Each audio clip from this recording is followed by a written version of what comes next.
בשמחה תמיד, ודע שהוא יקר, להיות בשמחה תמיד, ודע שהוא יקר, להיות בשמחה תמיד, ודע שהוא יקר, להיות בשמחה תמיד.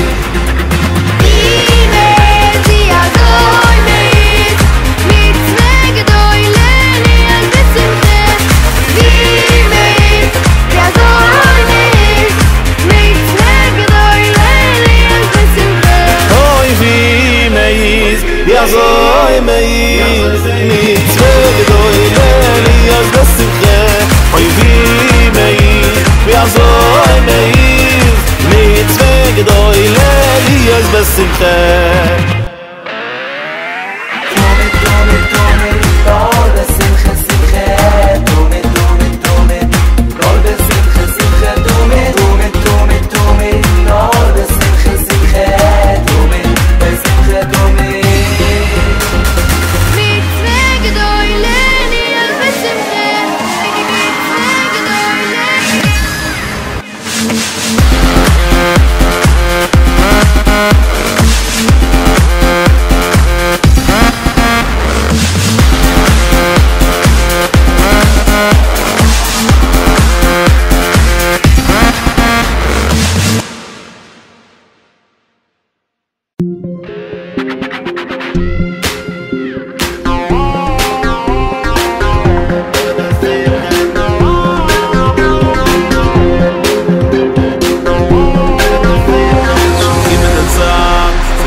בשמחה תמיד, שוקעים עד הצד, תזעם בשמחה, עידן לזעם בשמחה. Boker Tov, Shavua Tov, à tous et à toutes, tous les amis, Baruch Hashem, tous les gens, comme on dit, branchés, Rabbi Nachman, Baruch Hashem, pour avoir une excellente semaine, beaucoup d'Atzlacha, beaucoup de santé, beaucoup de réussite dans tous les domaines, Bezat Hashem. Hashem, il envoie que du bien, que des bonnes choses, Bezat Hashem. Tout ce que vous attendez, tout ce que vous espérez dans absolument tout, que tout vienne facilement. Que tout vienne facilement, qu'on n'ait pas besoin de se battre, qu'on n'ait pas besoin de souffrir, rien, que tout vienne facilement, Bezat Hashem. Et c'est possible, c'est possible. Il y a des rachamim, il y a la miséricorde. Rabbi Nachman dit, il y a des rachamim gumurim. Il y a de la miséricorde totale, là où tout est facile, tout vient en cadeau. Il faut y croire, il faut avancer et s'attacher, comme on étudie dans cet enseignement, à Echad. Toujours être avec Echad, toujours être avec Hashem, parler avec lui, s'habituer à faire la causette avec lui, s'habituer à ce que ça soit notre confident, celui à qui on raconte tout, à qui on dit voilà tout ce qui se passe avec moi, je raconte à Hashem. Donc on est arrivé dans notre brochure sur la Torah 51, page 61, dans la première colonne en bas, c'est Hot Tetvav, c'est le passage 15, Vezeprinat Shlach lecha anashim veyatu et eretz Canaan. Et ça, ce qui est écrit, envoie des gens qui vont aller explorer la terre de Canaan. Perouche Shebaou Israël ifne Moshe ve'amu. Alors, qu'est-ce qui s'est passé? Les Bnei Israël, ils sont venus devant Moshe et ils lui ont dit Nishlecha anashim lefanenu. Et on voudrait envoyer des gens qui aillent devant nous. Comme il a expliqué Rashi dans cet endroit-là, Par le fait qu'ils ont voulu envoyer des délégués, ils ont dit on va envoyer des shlichim, des délégués, pour aller voir un petit peu sur place qu'est-ce qui se passe. Avec ça, ils ont fauté sur le principe d'Eretz Israël. Ki karabgam al-yedei shluchim, shem meraglim. Parce que toute la faute, ça a été à cause de ces meraglim là, ces gens qui ont été envoyés. Ki hashaliach uprinat teva sheprinat malach kanal. Parce que comme on l'avait étudié avant, le principe du shaliach, c'est-à-dire le principe du délégué, de l'envoyé, il représente le principe des lois naturelles, le principe de la logique de ce monde. C'est ça que représente le shaliach. On avait étudié ça dans des cours précédents, que maintenant, lorsque Hachem a créé le monde, en fait, ce monde-là, c'est le shaliach d'Hachem. C'est-à-dire, ce monde-là, c'est l'envoyé d'Hachem pour nous rapporter un message qui est dans notre langage, à notre niveau, de manière à ce qu'on ait le libre arbitre et qu'on puisse se rapprocher d'Hachem. Mais maintenant, le shaliach, c'est pas le délégué, c'est pas l'envoyé. Le délégué, il est là pour amener ce que l'envoyé veut nous dire, mais lui, c'est pas l'envoyé, c'est pas le délégué, l'envoyeur, c'est-à-dire celui qui délègue. Qui Eretz Israël est malam yateva legamre, parce que Eretz Israël, c'est un endroit qui est au-dessus complètement des lois naturelles. Qui sham ashgachato itbarach tamid, parce que sur Eretz Israël, il y a une surveillance rapprochée d'Hachem en permanence, comme il est écrit Tamid Hachem el Kachaba. Les yeux d'Hachem, ils sont toujours sur Eretz Israël. Ça veut dire qu'il y a un rapprochement. C'est l'endroit, si vous voulez, sur terre qui est le moins, qui est le moins dans la logique, qui est le moins dans les forces, dans les lois naturelles. Donc c'est un endroit où on doit faire très attention parce qu'on ne peut pas se comporter selon les lois naturelles. Parce que selon les lois naturelles, ça ne marche pas en Israël. Ça ne peut pas marcher. Parce que la terre, elle n'a pas été conçue pour ça. C'est une terre où il y a une présence qui est extrêmement forte. Donc ça demande une attitude, si vous voulez, en direct et pas en différé. C'est-à-dire on peut pas vivre en différé en Israël. En Israël, on vit en direct. Vous voyez, dans tous les domaines, c'est du direct. Il n'y a pas de différé, il n'y a pas de zone tampon. C'est-à-dire les choses, elles sont en direct. Parce que, si vous voulez, la terre d'Israël, c'est l'endroit sur terre qui est le moins la terre. C'est-à-dire c'est la terre qui a été, comme c'est écrit Bereshit, pour Israël, qui s'appelle Réchit. Comme le Ham Israël, c'est le peuple qui est le plus proche de la parole divine, de la même manière, la terre d'Israël, c'est la terre qui est la plus proche de la révélation d'Hachem. C'est là où, si vous voulez, en tant que délégué, c'est là où il y a le moins de falsification du délégué par rapport à celui qui l'a délégué. C'est-à-dire que c'est là où le message est le plus clair. Donc il y a noblesse oblige, c'est comme si quelqu'un vit dans le palais royal. Alors il y a une présence très très forte du roi, et donc l'attitude qui est demandée, c'est que chacun il se comporte avec une conscience du roi qui est très forte, puisqu'il se trouve dans le palais, et donc il y a une attitude à avoir par rapport au roi en direct, pas en différé. En différé, chacun il peut se jouer sa vie comme il veut, il peut rentrer dans sa logique, interpréter les choses comme il voudrait, etc. Mais en Israël, il y a un direct. Il y a un direct, et ça se voit dans beaucoup de domaines.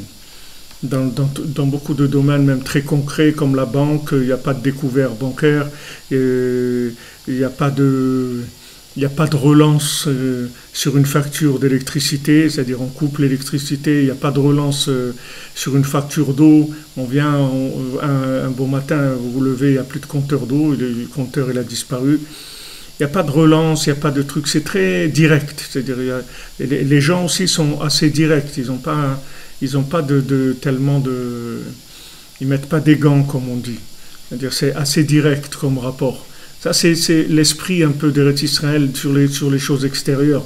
Mais en profondeur, ça nous renseigne sur l'esprit profond d'Eretz Israël, c'est-à-dire que l'esprit profond, c'est une responsabilité par rapport à la parole divine, parce qu'il y a une présence beaucoup plus accrue que n'importe où dans le monde.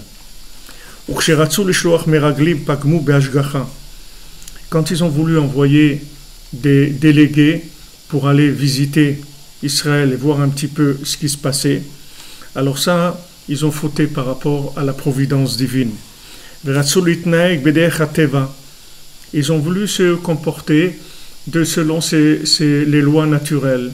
On va envoyer des gens qui vont nous faire un bilan, un voyage d'études pour voir un petit peu comment c'est là-bas, pour voir si on peut s'installer facilement, comment ça va être, etc.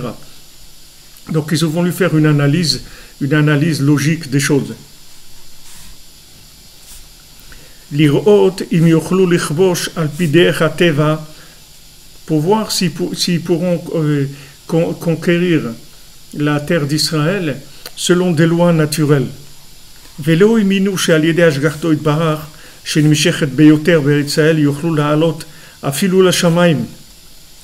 Et ils ont pas cru que grâce à la providence divine qui se trouve sur la terre d'Israël, ils pourraient monter même au ciel. C'est pas que rien qu'en Israël. C'est-à-dire qu'en Israël, il y a une telle présence divine que même au ciel, on peut monter. C'est pas uniquement la terre qu'on peut conquérir en tant que terre. C'est-à-dire que même au ciel, c'est possible de monter en Eretz Israël, tellement qu'il y a une présence qui est extrêmement forte, extrêmement révélée.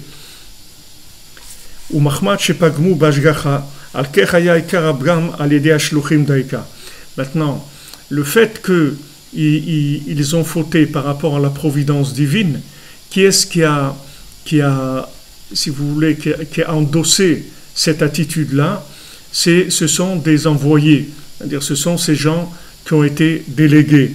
Parce que tout le principe du délégué, c'est justement la tendance aux lois naturelles. Comme le délégué, c'est pas lui-même, il n'est pas lui-même concerné par la chose, c'est-à-dire en tant que personne responsable, puisque celui qui est délégué, comme d'ailleurs beaucoup de gens, souvent le mensonge, on a vu ça beaucoup dans la Shoah, dans la responsabilité dans la Shoah. Il y a beaucoup de gens qui ont dit « Écoutez, moi, j'ai fait qu'exécuter des ordres, c'est tout. Moi en fait, j'étais un envoyé, c'est tout. Moi, j'étais un exécutant. » Et ça, c'est faux. Ça, c'est faux. C'est pas vrai. Il n'y a personne qui est un exécutant. Tout le monde est responsable de ce qu'il fait. Il n'y a personne qui est un exécutant. Maintenant, quelqu'un peut dire j'avais pas la force, je pouvais pas, j'étais seul, moi j'essayais de me battre en cachette, de faire des choses. Ok, mais de dire moi je n'ai pas de responsabilité parce que je suis un envoyé, ça c'est faux, pas vrai. On peut pas dire une chose comme ça. Chaque individu sur terre, il est responsable. Il est responsable de ce qu'il fait, bien sûr à moins qu'il soit fou, mais quelqu'un qui est normal pour certaines choses, il ne peut pas venir commencer à dire « je ne suis pas responsable ». Donc il y a une responsabilité, et plus quelqu'un va être proche de la vérité, dans le vécu, dans la providence, et plus il va être tenu pour responsable par rapport aux gens qui l'ont envoyé, par rapport à Hachem, par rapport à l'humanité. Donc le Ham Israël est plus responsable que toutes les nations, parce que Hachem a dit, voilà, moi je connais que vous, c'est-à-dire que moi quand j'ai des choses à régler, c'est avec vous que je règle. Ça veut dire que nous, on est tenus responsables de ce qui se passe sur Terre, parce qu'on est un peu les grands frères de l'humanité, c'est-à-dire on est ceux qui sont plus proches de la parole du Créateur, de la conscience de la parole du Créateur. En tout cas, on a été conçus pour ça, et on a toutes les inspirations et toutes les facultés pour ça. Donc vous verrez souvent dans le monde des gens qui vont essayer de fuir leurs responsabilités en disant non, moi je suis un exécutant. Et ça c'est faux, c'est pas vrai. Quelqu'un il n'est pas un exécutant. Quelqu'un il a le choix d'être l'exécutant de ce qu'il veut. S'il veut pas,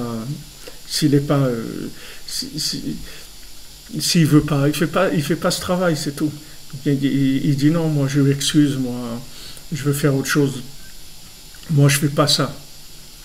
Moi je fais pas ça. Moi ce travail-là, je le fais pas. Je suis désolé.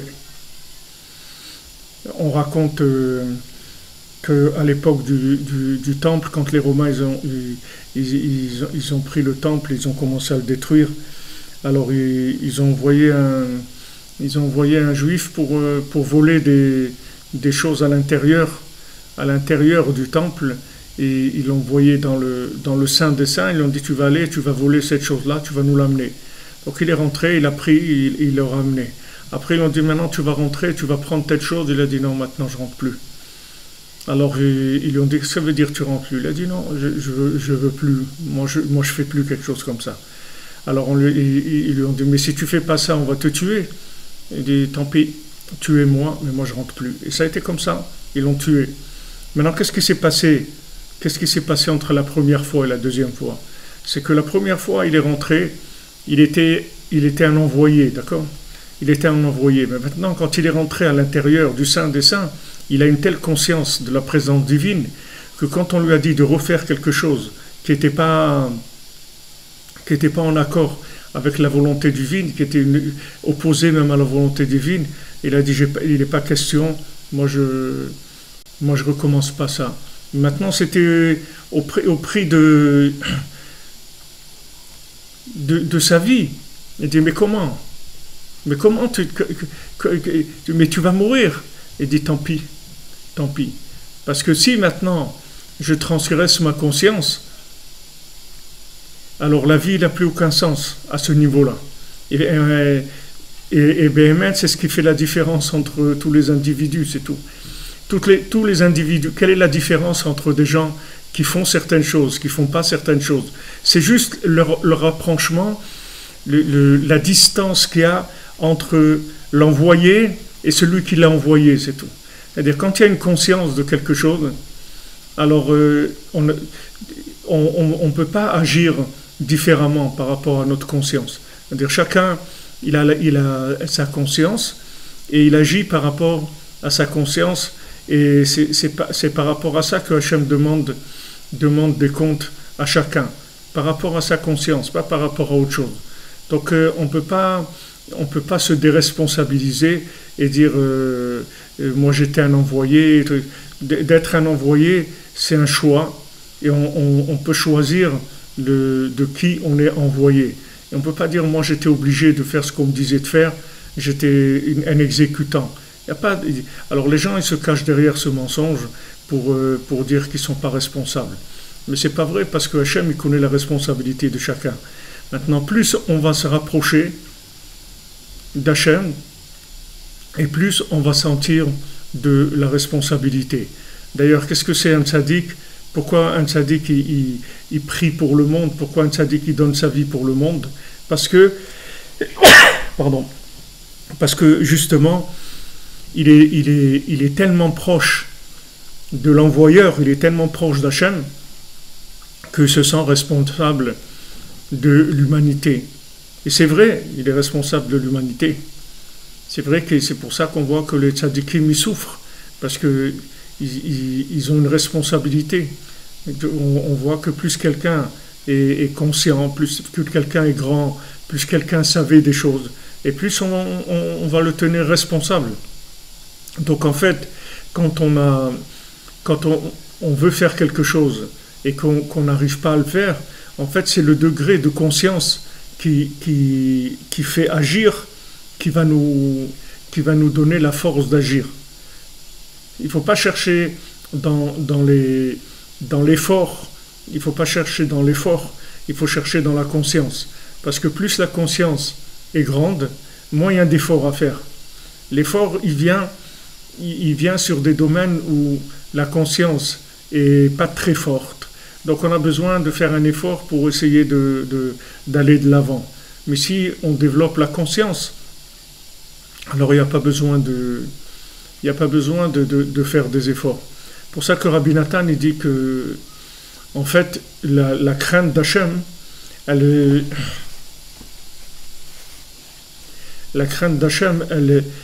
est proportionnelle à la joie de chacun. C'est-à-dire, plus quelqu'un est joyeux, plus il a de la ira, plus il a de la crainte. Alors Rabbeinu, il rapporte plusieurs exemples où on voit que la Gemara, elle raconte que par exemple les Tanaïm, quand ils dansaient dans les mariages, quand ils étaient dans des moments de joie extrême, alors à ce moment-là ils chantaient Vailan de Mitnan, malheur à nous qu'on va mourir. Alors on dit, comment ça se fait que c'est dans un mariage en pleine joie qu'ils chantent ça? Il dit parce que quand ils arrivaient au summum de la joie, c'est là où ils avaient la plus grande conscience d'Hachem. Comme on l'a dit il y a quelques jours dans le Shiurim, il ne faut pas croire que la conscience d'Hachem, elle vient dans la tristesse, dans l'espèce de mystique bidon, où la personne, elle se met dans l'angoisse et dans des choses qui sont amères. Et c'est pas ça la conscience d'Hachem. La conscience d'Hachem, c'est la joie. C'est-à-dire la joie, c'est elle qui permet d'arriver au plus grand contact avec Hachem. Plus la joie est grande, plus le contact avec Hachem est élevé, et à ce moment-là, je vais ressentir de la crainte. La crainte, elle vient avec le contact. C'est-à-dire que si, vous pouvez voir ça aussi dans des exemples journaliers que tout le monde a vécu, les personnes que vous respectez, les personnes que vous craignez, en général, c'est des gens que vous avez connus de près et avec qui vous avez pu avoir vraiment un contact intime. Alors ça vous a donné de la crainte par rapport à la personne, parce que vous prenez conscience de la grandeur de la personne. La grandeur d'Hachem, on peut en avoir conscience par rapport à la joie, c'est-à-dire la joie, c'est l'attachement, le rapprochement d'Hachem. Donc plus quelqu'un est joyeux, comme c'est écrit dans les psaumes, Gilou bir'ada, soyez joyeux dans la crainte en tremblant, c'est-à-dire que la crainte, elle va venir dans la joie. Et on n'a pas le droit, Rabbi Nathan dit, on n'a pas le droit de chercher de la crainte qui est au-dessus de notre niveau de joie. Parce que si on cherche de la crainte qui est au-dessus de notre niveau de joie, ça va nous faire tomber. Alors souvent les gens, ils essayent de développer leur conscience de façon intellectuelle, mais il ne faut pas développer la conscience de façon intellectuelle, il faut développer la conscience de façon vécue, c'est-à-dire avec le contact avec Hachem. Et si vous voulez du contact avec Hachem, il faut de la joie. Sinon, il n'y a pas de contact avec Hachem. Donc cette joie, c'est elle qui va engendrer la crainte. Donc maintenant, quand vous vous sentez proche, c'est ça qui va vous donner la crainte. Alors qu'il y a des gens qui vont étudier, ils vont étudier des textes pour avoir peur, pour avoir une certaine peur, mais ils vont étudier avec le cerveau, pas avec la connexion. Si vous voulez craindre Hachem, c'est en étant connecté que vous allez craindre Hachem. C'est pas en réfléchissant sur des choses, parce que la réflexion, elle va pas vous donner la crainte du contact. Elle peut vous donner la crainte logique, mais pas la crainte du contact. Et la crainte logique, elle va marcher dans des situations logiques. Et quand ces situations ne seront pas logiques, alors il n'y aura plus de crainte. Parce que du moment où votre logique elle sera dépassée, alors il n'y aura plus de crainte. Tandis que si votre crainte elle vient du contact avec Hachem, cette crainte-là elle est permanente, elle ne s'en va jamais. C'est-à-dire il n'y a aucune situation où vous vous sentirez loin d'Hachem, vous ne sentirez plus le contact, vous ne sentirez plus de crainte. La crainte vous la sentirez tout le temps, parce que vous êtes proche. Donc maintenant, nous, on a tous des méraglim en nous. C'est écrit dans les Sfarim que nos méraglim, à nous, nos explorateurs, c'est quoi? C'est nos 5 sens. Les 5 sens, ce sont les explorateurs de notre cerveau. Ils vont, ils explorent le monde et ils nous ramènent des informations. Maintenant, si notre cœur il a été vendu à la consommation, au plaisir de ce monde, alors les messages de ces 5 sens-là, ils vont être aussi, ils vont être tronqués parce qu'il va y avoir des intérêts, puisque le cœur, lui, il est intéressé par le plaisir, par l'honneur, par des choses comme ça. Donc il va interpréter les choses par rapport à son intérêt, c'est-à-dire que le message lui-même des envoyés, des 5 sens, il va être tronqué. Puisque le cœur lui-même, il cherche déjà quelque chose, il n'est pas neutre dans la situation. Donc ces envoyés-là, eux-mêmes, il y avait quelque chose au fond qui n'était pas clair. C'est pour ça qu'ils ont demandé d'aller voir ce qui se passe. Parce qu'au fond, il y avait quelque chose qui dérangeait. Et en fait, le Zohar, il dit qu'est-ce qui a fait que les Meraglim, qu'est-ce qui a fait que les explorateurs, ils ont raconté des choses sur Eretz Israël qui étaient pas vraies, c'est-à-dire ils ont dit des choses qui étaient complètement exagérées. C'est parce que en fait, eux, ils avaient peur qu'en rentrant en Eretz Israël, ils n'allaient plus être des patrons, ils n'allaient plus être des rabbis. Parce qu'ils ont vu qu'Eretz Israël, c'était un endroit tellement puissant que comment maintenant on allait faire pour garder nos places de chef, de patron en Israël. Très difficile. Et d'ailleurs, jusqu'à aujourd'hui, c'est le problème de tout le monde. Tous les gens qui ont peur de monter en Israël, la plupart, vous prenez 80% des cas, vous allez voir que ce sont des gens qui ont peur de perdre leur place s'ils viennent en Eretz Israël. C'est vrai que quelqu'un qui va en Israël, c'est vrai qu'il va perdre la place qu'il a en dehors d'Eretz Israël. Mais ce qui se passe, c'est qu'il va avoir une autre place qui est beaucoup plus importante et beaucoup plus vraie. C'est qu'il va avoir la vraie place à côté d'Hachem. Il va avoir sa vraie place à côté d'Hachem. C'est-à-dire, c'est sa place, c'est Hachem qui va lui donner. Ce n'est pas la place qu'il a en dehors d'Eretz Israël. En dehors d'Eretz Israël, il peut jouer, il peut dire, voilà, je suis ça, ou je suis ça, ou je suis ça. En Eretz Israël, il n'y a pas je suis ça, ou je suis ça. Tu vas être ce que tu es, c'est tout. Et c'est pour ça qu'il y a beaucoup de gens qui c'est difficile pour eux, parce que ce switch-là, il y a des gens pour qui ils ont peur de switcher, parce qu'en fait, ils switchent vers l'inconnu. Mais c'est pas vrai, c'est pas de l'inconnu. C'est pas de l'inconnu. Celui qui monte en Israël, il monte pas vers l'inconnu. Et au contraire, il monte vers plus connu que l'endroit où il est. C'est l'endroit où il vit maintenant qui est inconnu. Parce que c'est un endroit où il est inconnu, où Hachem, il se cache beaucoup plus qu'en Israël. Donc, en dehors d'Eretz Israël, on est dans une équation avec l'inconnu. Mais en Israël, il n'y a pas d'inconnu. En Israël, on est proche d'Hachem. En Israël, il suffit d'ouvrir la bouche, Petar picha ve'amal ehu, ta bouche, je la remplis. C'est-à-dire qu'on est en contact direct avec Hachem. Seulement, il faut changer les habitudes, c'est tout.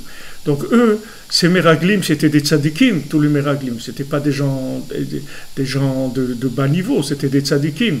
Mais ils ont eu peur de perdre leur poste en venant en Israël. C'est ça qu'il a fait parler contre Eretz Israël. Et cette attitude-là, elle existe encore aujourd'hui. Je n'entrerai pas dans les détails, mais chacun sait exactement de quoi je veux parler. C'est-à-dire qu'aujourd'hui, il y a exactement les mêmes attitudes qu'il y a eu à l'époque des Meraglim. Et ce schéma-là, des Meraglim, en fait, Rabbi Nathan, il dit que c'est le schéma du monde entier, c'est-à-dire de toute la vie, elle fonctionne comme ça. C'est-à-dire, vous avez une décision à prendre, cette décision, vous avez 2 possibilités. Soit maintenant, vous faites votre choix par des résultats analytiques qui sont l'envoyé, qui sont délégués, c'est-à-dire vous déléguez les sens, vous déléguez l'intelligence, vous déléguez la réflexion. Soit vous faites vos choix par la connexion à Hachem, en disant, regarde Hachem, moi maintenant je dois louer une maison, je dois prendre une nouvelle maison. Et je ne sais vraiment pas ce dont j'ai besoin. Je ne sais pas, voilà, maintenant on m'a proposé telle maison. Moi, elle a l'air bien pour moi, mais je ne sais pas. Moi, je veux que ça soit toi qui fasses le choix pour moi. Voilà, moi, je me remets entre tes mains parce que, Béhémet, je te dis la vérité, moi, je ne sais rien. Moi, je sais à court terme, je sais ce que je vois maintenant. Mais moi, je ne sais pas ce qu'il peut y avoir dans cette maison, dans ce quartier, dans les voisins. Moi, je ne sais rien. Donc, moi, je te demande de m'aider dans mon choix. Moi, je vais faire mes démarches, mais je veux que les choix ils soient sécurisés par ta présence. Je ne veux pas faire des choix de par moi-même. Voilà, c'est deux façons de vivre. Soit maintenant, vous considérez comme un envoyé, et donc vous référencez tout le temps à l'expéditeur, à l'envoyeur, celui qui vous a envoyé. C'est-à-dire que à chaque fois qu'il y a une décision à prendre, vous augmentez la connexion. C'est-à-dire vous refaites une mise à jour de la connexion en disant Hachem, regarde, maintenant je vais chercher un nouveau travail, ou j'ai cherché un conjoint, ou je vais chercher où habiter, ou une communauté, n'importe, tout ce que vous avez comme choix à faire dans votre vie. Chaque fois que vous avez un choix à faire, il ne faut pas vous tromper de rentrer dans le côté de la logique uniquement et de la réflexion. Bien sûr, il y a des choses simples, comme on dit, qui sont du Derech, c'est-à-dire des choses qui sont des choses très simples. Là-dessus, il n'y a pas de problème. Les choix, ils sont simples. C'est une maison où il n'y a pas d'électricité, où il n'y a pas d'eau, où il n'y a pas de truc, c'est simple. Mais on parle maintenant lorsque les problèmes de Derech, ils sont réglés. Quand les problèmes du Derech sont réglés, alors on passe maintenant dans de véritables choix de conscience. Et là, c'est autre chose. Il y a des gens, par exemple, ils habitent en Israël, mais quand ils veulent acheter une maison, ils disent non, si on achète une maison, c'est qu'à Jérusalem, c'est tout. Si on n'achète pas de maison ailleurs. Si on achète, c'est à Jérusalem. Pourquoi cette personne est là? Maintenant, quelqu'un, si vous prenez les Avdi, les Avdalot en France, quelqu'un, il habite à Paris. S'il veut acheter une maison, on ne va pas l'acheter une maison à Avignon. S'il habite à Paris, pourquoi il va acheter à Avignon s'il habite à Paris? Il n'y a pas tellement de... Mais en Eretz Israël, on comprend, parce qu'en Eretz Israël, Yerushalayim, elle inclut tout Eretz Israël. C'est-à-dire qu'il y a autant de différences entre une ville d'Israël et Jérusalem qu'entre Chutz La'aretz et Eretz Israël. C'est-à-dire que si vous prenez la différence de niveau de sainteté entre une ville, entre Lyon et Tel Aviv, c'est la même chose qu'entre Tel Aviv et Jérusalem, c'est-à-dire l'écart de sainteté. Alors il y a des gens qui disent non, si je dois acheter une maison, non, c'est à Jérusalem, pas ailleurs. Je n'achèterai pas ailleurs. Mais voilà, tu ne vis pas. Pour l'instant, ok, je ne vis pas, mais c'est là où je veux acheter ma maison. Et je ne veux pas acheter ailleurs. Et ça, c'est des appels, ce sont des choix de connexion, ce ne sont pas des choix de logique. La personne elle-même, elle ne peut pas vous expliquer logiquement pourquoi c'est comme ça. Donc chaque fois qu'on a des choix à faire dans notre vie, il ne faut pas se tromper. Il faut réfléchir, il faut faire des tris, c'est-à-dire au niveau de tout ce qu'on peut vérifier, que les choses elles sont en accord avec le DRRS, c'est-à-dire avec le fonctionnement de Jérusalem, le fonctionnement de ce monde, c'est-à-dire qu'il y ait maintenant que ça fonctionne normalement, que les choses elles soient dans la norme du DRRS, c'est-à-dire du vécu de ce monde. Mais il ne faut pas oublier qu'il y a une dimension dans laquelle, en fin de compte, on ne sait pas vraiment ce qu'on est venu faire ici. C'est-à-dire on n'a pas un plan clair. On a un plan général, mais un plan particulier, on n'a pas. Donc on a besoin tout le temps de renouveler la connexion, de renouveler le lien avec l'envoyeur pour rester des envoyés qui soient de confiance. Qui soient des envoyés de confiance. Alors on a vu Shabbat, on a vu dans le conte de l'infirme. Je vous conseille de le lire. Vous pouvez le télécharger dans notre site breslev.fr en français. Donc vous verrez le conte de l'infirme. Et si je ne me trompe pas, c'est le 3e conte. Et dans l'infirme, pourquoi je vous dis de le lire? Parce que comme on est dedans, alors ça va venir souvent qu'on va en parler dans le cours. Alors si vous connaissez les détails, ça va vous aider beaucoup plus à comprendre des choses et vous-même découvrir des choses de par vous-même. On voit que celui qui rampait et qui mangeait de l'herbe, quand il a trouvé ce rubis qu'il a emmené à l'endroit où le ciel et la lune, où le soleil et la lune se rencontrent, alors il a entendu la lune qui parlait avec le soleil, et la lune, elle se plaignait au soleil, elle disait, tu sais, j'ai un problème, c'est que moi j'habite dans un endroit où il y a les 2000 montagnes, et dans cet endroit des 2000 montagnes, il y a beaucoup de démons, et les démons, ils n'ont pas de force dans leurs pieds, donc ils se nourrissent de mes pieds à moi, et donc j'ai pas de force dans les pieds. Maintenant, il y a une poudre dans cet endroit-là qui peut être une guérison pour mes pieds, mais il y en a très peu. Donc quand le vent vient, il enlève toute la poudre qu'il y a, donc j'ai pas de force dans mes pieds. Alors le soleil lui a dit, c'est ça ton problème, et moi je vais te dire un endroit où là-bas tous les chemins ils partent de cet endroit, et que là-bas il y a toutes les poudres qu'il y a dans le monde, toutes les poudres qu'on met sous les pieds des gens, parce qu'en fait tous les gens, leur comportement, ils viennent de l'endroit sur lequel ils marchent, et que tous les gens, selon leur comportement, on leur met de la poudre sous leurs pieds, et c'est comme ça qu'ils sont ce qu'ils sont, par rapport à l'endroit sur lequel ils posent leurs pieds. Donc là-bas, il y a de la poudre qui soigne les pieds, donc tu vas aller là-bas et tu vas soigner tes pieds. Et il y en a beaucoup là-bas de la poudre. Alors ce qu'on voit c'est-à-dire, par rapport à ce qu'on est en train de dire, dans ce conte-là, on voit qu'en fait la lune, elle avait de la poudre, qui pouvait soigner ses pieds. Mais le problème, c'est qu'il n'y en avait pas beaucoup. Alors le vent, il a enlevé la poudre parce qu'il n'y en avait pas beaucoup. Tandis que l'endroit qui lui a montré le soleil, c'est l'endroit de la racine dans lequel il y avait la poudre. Et là-bas, il y avait beaucoup de poudre. Ça veut dire que même s'il y a du vent, la poudre, elle était suffisante pour pouvoir être là et pouvoir guérir les pieds de la lune. Donc maintenant, dans un langage plus concret par rapport à nous, c'est-à-dire que maintenant, dans le monde, dans la Torah, il y a des conseils pour arriver à soigner les pieds, c'est-à-dire pour arriver à diriger nos pas et à nous donner des conseils. Le problème, c'est que c'est très faible par rapport au vent.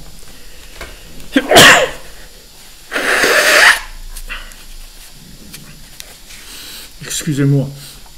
C'est-à-dire c'est très faible par rapport au vent.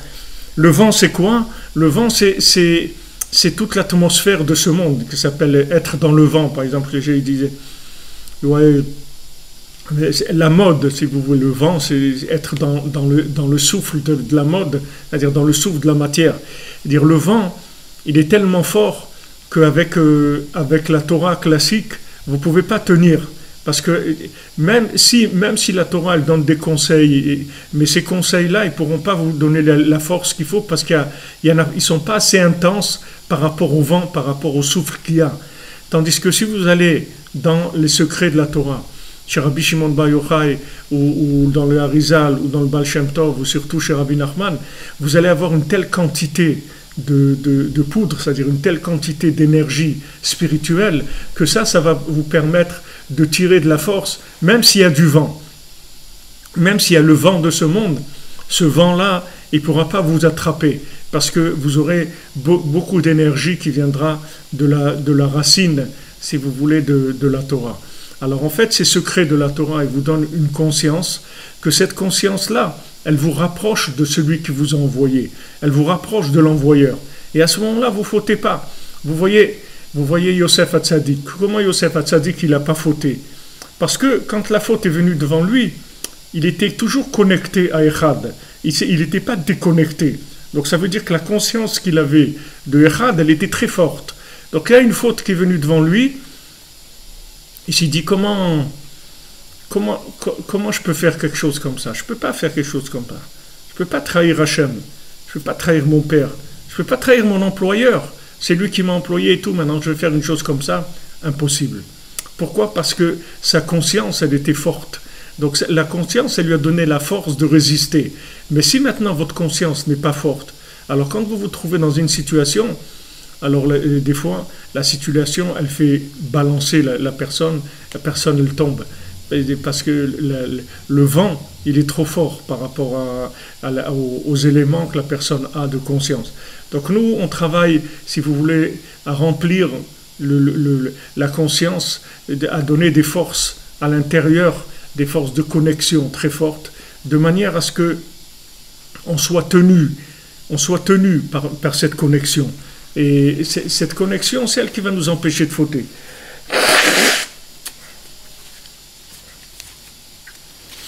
Maintenant, on a tous des faiblesses, on a tous des moments de haut et de bas, mais il faut savoir qu'il y a à chaque fois qu'on passe des épreuves, on s'enrichit en acquis de conscience, c'est-à-dire on acquiert une conscience plus élevée, et cette conscience plus élevée, elle rend la chose beaucoup plus facile. Quand vous avez conscience de quelque chose, ça devient beaucoup plus facile. Rabbeinu nous dit que toute la raison pourquoi les gens y fautent, c'est parce qu'ils sont inconscients et tout. Parce que la connaissance qu'ils ont, c'est pas une connaissance de conscience, c'est une connaissance uniquement intellectuelle. Et bien, beaucoup de gens ils souffrent de ça, parce qu'ils voient qu'ils savent des choses. Et d'un autre côté, ils ont un comportement qui est à l'envers par rapport à ce qu'ils savent. Donc ils ont beaucoup de souffrance et ils s'en veulent beaucoup. Mais il ne faut pas vous en vouloir, parce que ce que vous savez, c'est intellectuel. Parce que si ce que vous saviez, c'était quelque chose, c'était une connaissance connectée, alors vous ne pourriez pas fauter.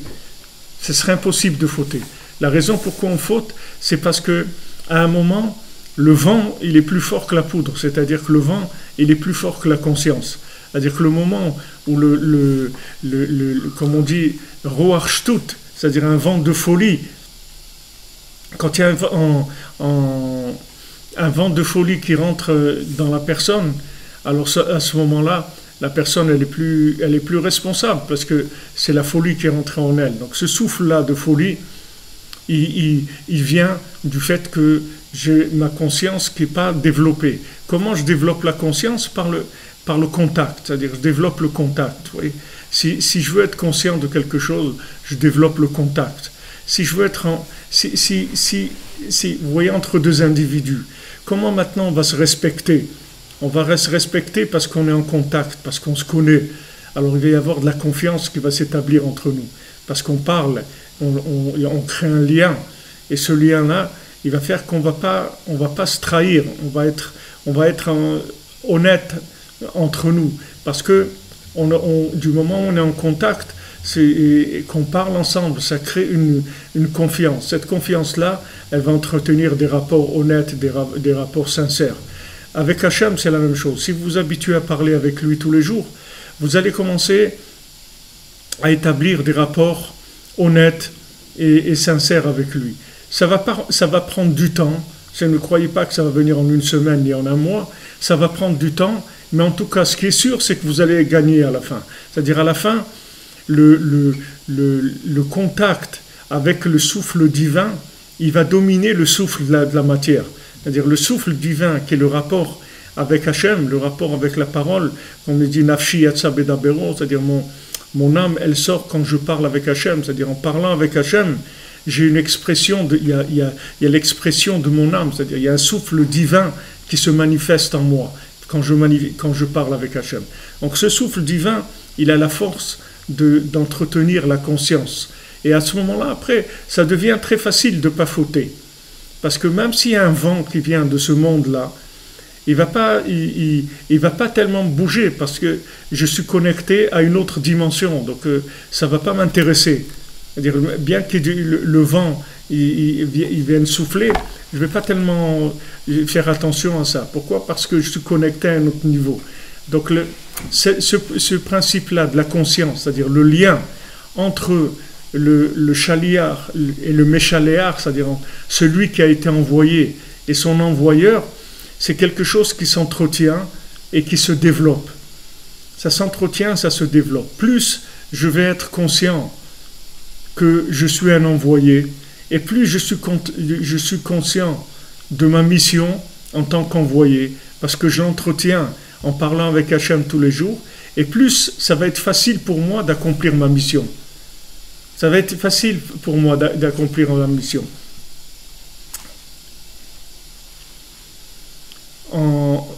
Rabbi Nachman, il a raconté un exemple. Il a dit, une fois, il y avait un roi qui a envoyé un message secret à un autre roi d'un autre pays avec qui ils étaient amis. Donc, il a envoyé deux envoyés pour amener ce message. Maintenant, il y avait un envoyé qui était un homme intelligent et il y a un envoyé qui était un homme moins malin et qui s'est fait attraper. Maintenant, l'intelligent, il est arrivé à passer les pays ennemis et à amener le message de l'autre côté.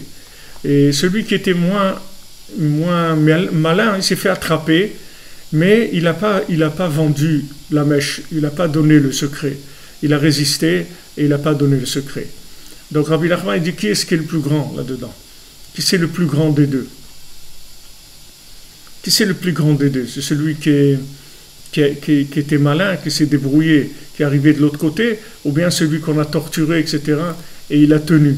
C'est-à-dire, c'est pas évident, parce que les gens, ils vont vous dire, voilà, le principal, c'est qu'il a amené le message. Donc voilà, celui qui est intelligent, il a amené le message.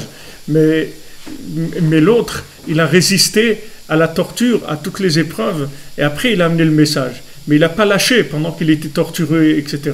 Donc ça, c'est quelque chose qui est une autre dimension, parce que comme la personne, elle a été torturée, on a essayé de la faire dire son secret, elle n'a pas dit le secret, donc il y a la preuve d'un attachement très fort à Hachem. Tandis que l'autre, c'est vrai qu'il a fait il a amené à bon port sa mission, il a fait ce qu'il fallait faire, mais si maintenant ce qu'il a fait, il l'a fait parce qu'il est doué, alors ça ne prouve pas son niveau d'engagement par rapport à celui qui l'a envoyé. Bien que maintenant il est arrivé à faire sa mission, mais il n'y a rien qui prouve combien il est engagé par rapport à celui qui l'a envoyé. Donc maintenant, quand on va avoir des épreuves, en fait, on va être testé sur notre niveau de lien avec Hachem. C'est là on va voir combien on est lié. Alors des fois, on a un niveau de conscience jusqu'à un certain degré, après dépasser ce degré-là. Alors non, c'est fini, la conscience, elle n'arrive plus à nous tenir. Voilà, il n'a pas lâché. La personne, elle n'a pas lâché. Maintenant, comment on arrive à la conscience? Je vous ai dit comment on arrive à la conscience. On arrive en entretenant le contact. C'est-à-dire, plus on parle avec Hachem régulièrement, plus la conscience, elle se développe. La conscience, elle se développe que par la parole. C'est-à-dire, en discutant, c'est là où on prend conscience des choses. Sinon, vous pouvez savoir des choses, mais elles sont pas, vous n'en êtes pas conscient. C'est-à-dire, au moment où vous devez agir, c'est pas l'intellect qui se met en marche. Quand vous devez agir, c'est le vécu, c'est le cœur qui se met en marche. C'est pas l'intellect. Quand vous avez une épreuve, c'est pas l'intellect qui va vous aider. Quand vous avez une épreuve, c'est votre niveau d'engagement qui va vous aider. Et le niveau d'engagement, c'est pas au moment où vous avez l'épreuve qui va se développer. Le niveau d'engagement, il se développe tout le temps où vous n'avez pas d'épreuve. C'est-à-dire quand vous venez maintenant tous les jours, vous parlez avec Hachem, vous lui racontez votre vie, vous prenez l'habitude de vous confier à lui, de lui dire tout ce qui se passe avec vous, ce que vous aimeriez, ce qui vous dérange, etc. Maintenant, le fait de parler avec lui tous les jours, ça établit un niveau de confiance et un niveau de conscience aussi qui va vous permettre après de dépasser des épreuves très facilement. Ça ne va même pas vous coûter d'effort. Parce que vous n'êtes plus dans cet endroit-là, c'est-à-dire l'endroit de l'épreuve, vous n'habitez plus là-bas. Alors eux, les Meraglim, à un niveau très élevé, parce que c'était des tzadikim, eux, ils ont vu qu'en fait, en Israël, ils n'allaient plus rien maîtriser. Rien du tout. C'est-à-dire qu'il fallait qu'ils se lâchent complètement. Et ça, ils n'arrivaient pas. Se lâcher complètement, ils ne pouvaient pas. Ils disaient quoi, on va plus, ça ils pouvaient pas. C'est pour ça qu'ils ont parlé contre Eretz Israël, ils ont fait la destruction qu'ils ont faite. Parce que ils sentaient qu'il n'y avait plus de maîtrise de rien. Donc ils avaient très peur. Ils avaient très très peur. Comment je vais rien maîtriser, mais c'est difficile. Mais tu vas rien maîtriser de par toi-même. Mais Hachem, il va maîtriser beaucoup plus que toi, tu vas maîtriser. Tu ne comprends pas qu'en te mettant entre les mains d'Hachem, tu es beaucoup plus sûr de réussir que quand tu es livré à toi-même. C'est complètement autre chose. Donc il dit, c'est pour ça que tout le problème, il a été fait par les envoyés, justement. Shem Ameraglim, qui est Shaliach ou Prinat Matat, parce que le Shaliach, l'envoyé, c'est un ange. C'est un ange, c'est le prince Matat. Je vous dis, le prince Matat, c'est le prince de la Torah. C'est lui qui dirige le monde dans les 6 jours de la semaine.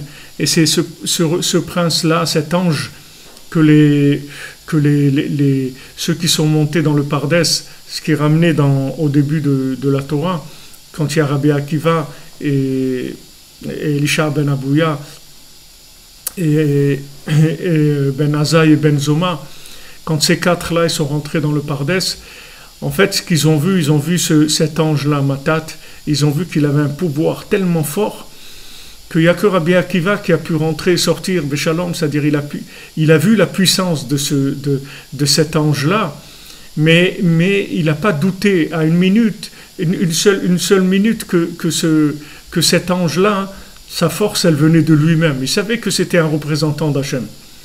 Il ne s'est pas fait avoir par la logique. Quand quelqu'un qui voit ce monde-là, il voit des choses logiques et il ne perd pas le nord. Il dit non, je sais que logiquement, ça donne tel résultat. Mais je sais que ça, c'est Hachem qui fait ça. Ce n'est pas la chose d'elle-même. Et si Hachem il veut changer les éléments de cette logique, ça va changer tout de suite. Ça n'a rien à voir avec... Ce n'est pas la chose qui a un pouvoir. Donc cette façon de voir les choses à un niveau très élevé, ça s'est fait avec ces 4 qui sont rentrés dans le Pardès et qui ont vu cet ange-là. C'est un ange extrêmement puissant et extrêmement beau à voir aussi et très impressionnant, très très impressionnant.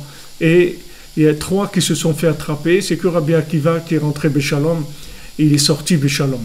Et lui, il a vu ça, et il a dit cette splendeur-là, cette force-là, cette puissance-là, elle vient d'Hachem. C'est pas de lui qu'elle vient. Prinat Ateva Kanal. Donc maintenant, cet ange-là, cet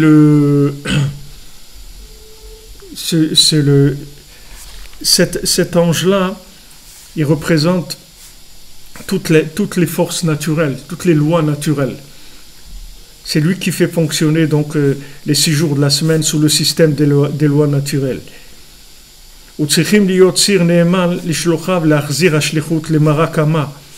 Et donc il faut être un envoyé qui soit honnête avec l'envoyeur, c'est-à-dire qu'il ramène les choses vers celui qui l'a envoyé, que Chas v'Shalom, il n'y ait pas de changement, il n'y ait pas de trahison. Que l'envoyé, il s'inclut dans l'envoyeur. C'est-à-dire que je respecte ma mission et j'applique ce que j'ai appliqué sur terre. Que ça s'appelle inclure les lois naturelles dans la providence divine. C'est-à-dire que tout ce qui est naturel, je le ramène à Hachem. Maintenant, en Israël, c'est difficile, mais d'un côté, c'est très facile parce que les lois naturelles sont extrêmement affaiblies. C'est-à-dire qu'il n'y a pas beaucoup de lois naturelles, il n'y a pas beaucoup de fonctionnement naturel. Donc ça facilite beaucoup la connexion avec Hachem, mais le switch sur cette façon de vivre, c'est difficile. Il y a des gens pour qui même c'est extrêmement difficile et ils souffrent beaucoup de ça, parce qu'ils continuent à essayer de fonctionner logiquement dans un pays où il n'y a pas de logique, où il n'y a aucune logique.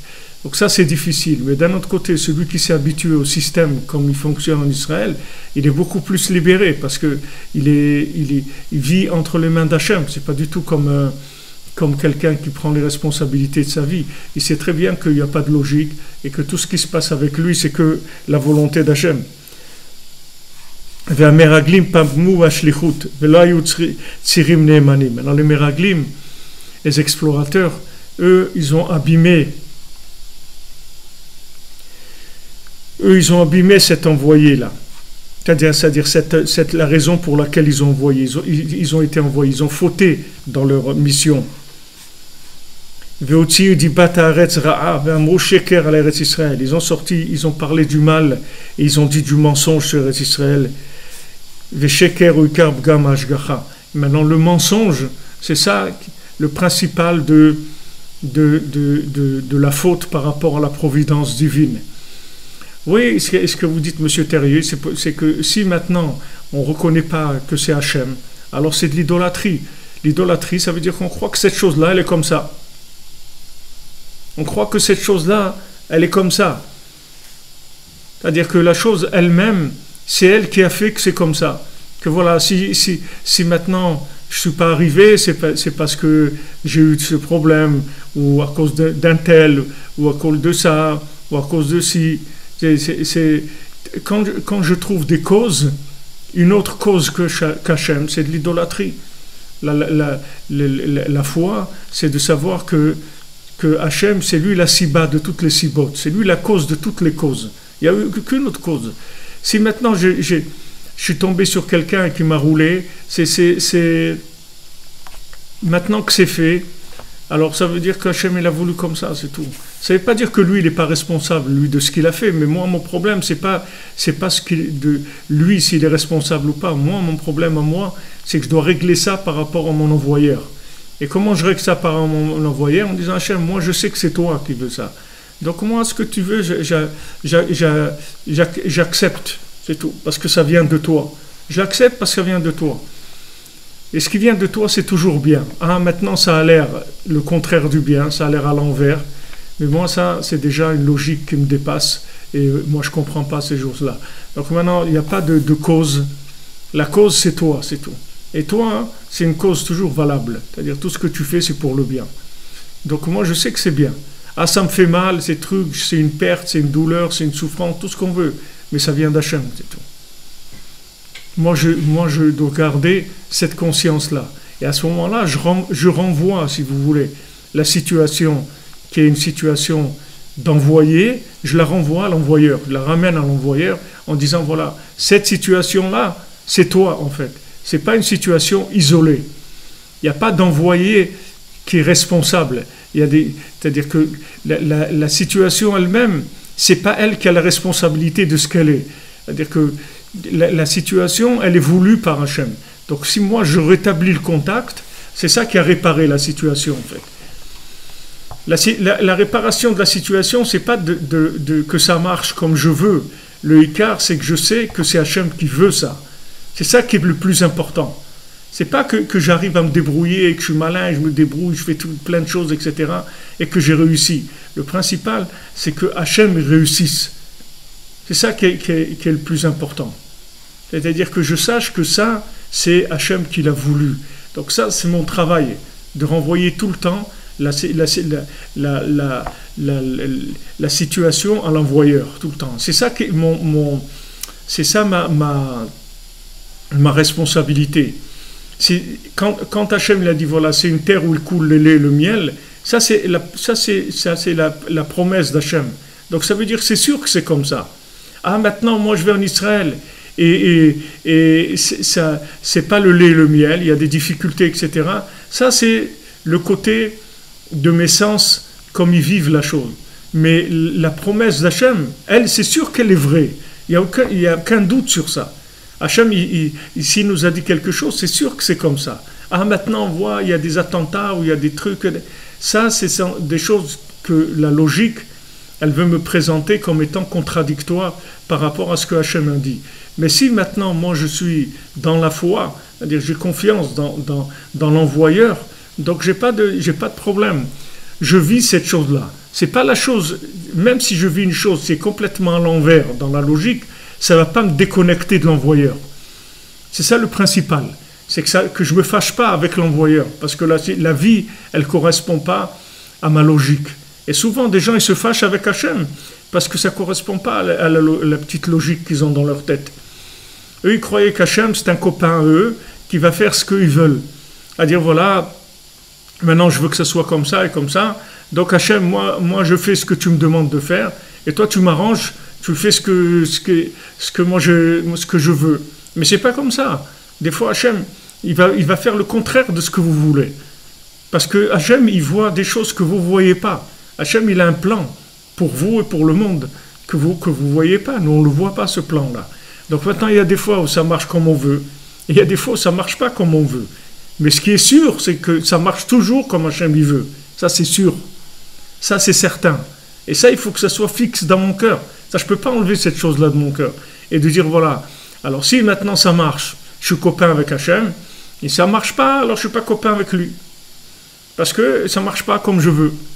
Donc, donc ça y est, la personne, elle se fâche, ça ne marche pas comme elle veut. Maintenant, si vous savez que tout ce qui se passe avec vous, c'est uniquement comme Hachem il veut, et ça, il n'y a aucun doute là-dessus, alors ça y est, vous êtes tranquille. Ah, maintenant, ça a l'air opposé, ça a l'air comme ça a l'air difficile et tout. Ça, c'est... Est-ce qu'on est à la hauteur de cette émouna? C'est sûr qu'on est à la hauteur de cette... Et de la hauteur de quoi vous voulez qu'on soit, alors? La hauteur de comment vous voulez vivre. Et vous croyez qu'on est à la hauteur de la souffrance qu'on vit? Vous croyez qu'on est à la hauteur de la contradiction qu'on vit? Vous croyez qu'on est à la hauteur de la folie qu'on vit? Si maintenant, on ne savait pas que c'était Hachem, mais comment on pourrait vivre la folie dans laquelle on vit? Comment on pourrait être entouré des gens qui nous entourent, des dirigeants qu'il y a, des gens qui ont... Combien on pourrait recevoir de coups en restant, en tenant? Combien de coups, combien de choses quelqu'un il va recevoir et il va tenir? La seule chose qu'il nous faut nous tenir, c'est parce que c'est Hachem, on sait que c'est Hachem qui envoie ça. C'est pour ça qu'on tient. Sinon, vous ne pouvez pas tenir. Au contraire, c'est le début. C'est-à-dire que c'est avec ça que vous allez tenir. C'est pas être à la hauteur. Et vous êtes à la hauteur de ce qui se passe avec vous, de ce qui se passe autour de vous. Vous êtes encore beaucoup moins à la hauteur. Rabbi Nachman, il dit, celui qui ne croit pas que ce qui vient dans sa vie, ça vient d'Hachem, mais alors sa vie, c'est pas une vie, parce que chaque chose qui va venir, ça va le rendre fou. Il va dire, ouais, mais pourquoi un truc, et pourquoi ci, pourquoi l'autre, et pourquoi ça, pourquoi c'est pas comme ça, et c'est pourquoi ils votent pas des lois plus sociales, pourquoi ils ne donnent pas des allocations, pourquoi ils font ça, pourquoi ils font venir des étrangers qui vident les caisses de l'État, pourquoi ils font ci, et vous allez dans l'amertume tout le temps. Au contraire, quand vous vous habituez à la Emouna, c'est beaucoup plus facile que tout ça. C'est plus facile d'être à la hauteur de la Emouna que de la hauteur de comprendre ce qui se passe avec nous. Beaucoup plus facile. Comme je me vois à Torah Anal, Valken Garmu Bechia ou Tumaot. Donc ils ont entraîné des larmes, les Meraglim. Vaivkua Am Balaylahu. Le peuple il a pleuré cette nuit-là. C'est-à-dire ils ont pleuré. Alors Bezat Hashem, ça, on continuera demain parce qu'on va rentrer dans le principe des pleurs dont on avait parlé, des larmes les larmes de Léa, les larmes de Esav. Donc là, ils ont eu des larmes de Esav, des larmes de désespoir, des larmes de nerfs, des larmes de révolte. Et ça a entraîné ce que ça a entraîné. Donc ça, Bezat Hashem, on rentrera demain dans ce sujet-là. Alors, chez Beatzlacha, une bonne semaine, Shavua Tov, une semaine bien connectée, avec beaucoup de Emouna, beaucoup de délivrance, beaucoup de choses, de bienfaits, de miséricorde. Et merci d'être avec nous, de nous soutenir, de nous aider, de partager. Quand Rabbi Nachman, petit à petit, ces paroles, elles vont dans le monde, et Baruch Hashem, elles soulagent le monde, et elles amènent du réconfort dans la vie de chacun, en sachant qu'en fait, c'est Hachem qui décide et que si on parle avec lui, alors on adoucit complètement toutes les situations, Bezat Hachem. Shavua Tov, que des bonnes choses. Et voilà, on se retrouve, Bezat Hachem, demain à l'antenne pour continuer nos échanges. Merci de vos paroles, de vos commentaires, de votre soutien. Qu'Hachem vous bénisse par le srout de Rabbi Nachman, par le srout de tous les tzadikim.